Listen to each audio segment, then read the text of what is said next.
the near side for Mick Cannan from Delegator, and See the Stars wins a 4th Guineas for Mick Cannan. See the Stars will complete the Guineas and Derby double. See the Stars has to dig deeper. He accelerates. It's See the Stars. He's coming away. A stellar rental. Goes on to become a champion. See the Stars comes alongside Master Craftsman, eyeballs him and goes on. And it's 4 Group 1s. And See the Stars, a galaxy apart, wins the Juddmonte International. And in a matter of strides, See the Stars goes on to fame and glory. And Master Craftsman, See the Stars, poetry in motion. See the Stars has without doubt been the superstar of this year's flat season. A Group 2 winner as a juvenile, he remains unbeaten in 5 Group 1s at 3, notching up a brace of classics with race and track records to boot. Trainer John Oxx took time to reprise the campaign to date and explained how he always looked a class apart from the very start. He was foaled in the national stud and reared there, where his dam has been stationed for a few years, and I went to see him there. I'd had some horses for the owners before, and so they asked me to go and look at him, that they weren't going to sell him and wanted to keep him, which I thought was could be dangerous. You know, he was worth a lot of money. Could have got a lot of money for him as a yearling. Obviously he'd have topped any sale, but obviously I was still very happy to have a horse like that. And he looked beautiful, you know, right from the start. He was a lovely yearling, big, strong, well put together horse, you know, lovely action, had everything, you know. And when we got him then, he was easy to break and did everything perfectly all his life. He was a real standout specimen all along. We didn't soup him up as a 2-year-old, as I've said before. We didn't you know, have him really worked up for his first race. We expect him to run well. If he had had a clear run in the race, he would have won. He just got stopped. He was getting going and getting the hang of things when he just had to take a pull, and you know, he missed his run. So that got him beaten. But we were happy, very happy with the run, and we knew he'd improve a lot for that run. It's never any harm to be beaten first time out, because you then go into a maiden race when you can win on your second start, and then when you take the jump to better company, at least you have 2 runs under your belt rather than 1. So we certainly weren't disappointed to see him beaten the first time. See the Stars lost the maiden tag second time out at Leopardstown before taking on classy rivals in the Group 2 Beresford Stakes, one of which was stable companion Moraine. We had a clear idea which was the better horse, and wasn't much between them on the day.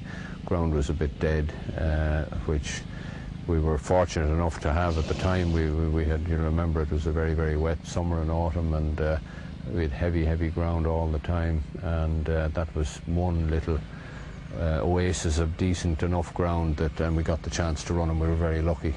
But you know, it was fine. The ground was fine, and he was able to win the Beresfords, and we were happy with 3 runs under his belt. As I said, we didn't want to soup him up too much as a 2-year-old. We knew his 3-year-old year was going to be the important one, and we were happy to stop at that.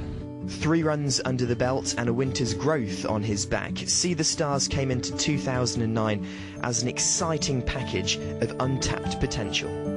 With this debate, you know, we didn't really soup him up, as I say, as a 2-year-old, so we hadn't put the gun to his head too much. So we weren't absolutely sure what his real distance requirements would be. So we went into the 3-year-old year a little bit unknown, you know, with a lot of things unknown, and we knew he had done well and he was in great form in the springtime and had come forward nicely, but we had to test him a little bit to see if he definitely had the speed for the Guineas. I was very keen to give him his chance in the Guineas, because I felt that being by Cape Cross he wasn't sure to stay at all, and that there was no point in saying, you know, just because he's a brother to Galileo that he's a Derby horse and we should train him for that. You know, you can pigeonhole them too quickly, too easily, too early, and so I was keen we'd give him his chance in the Guineas, and it had to be the Newmarket race, because you couldn't guarantee that at the Curragh you'd have the ground. As it turned out, it was very wet for the Irish Guineas again. So we had to put him to the test, and of course Arizan was there in sparkling form early in the year and working well. They worked a few times together, not all the time, but a few times together.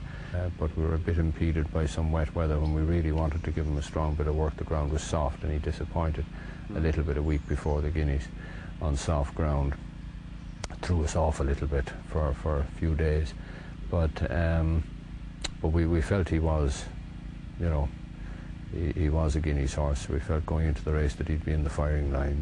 Weren't sure whether he could win because it was early days in his career and he wasn't the finished article, but we felt he'd be in the shake-up, and of course as it turned out he was even better than that. A scintillating performance in the 2000 Guineas advertised a possession of speed, but Oxx explained that it hadn't all been plain sailing in the build-up to the first run of the season.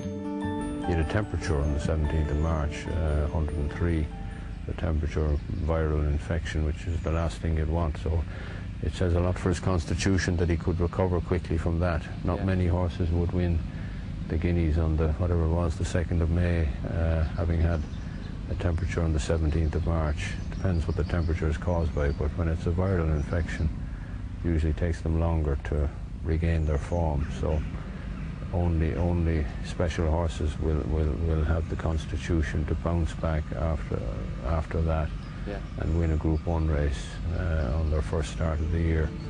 So that was a big signal to us that if he could do that, he had an exceptional constitution.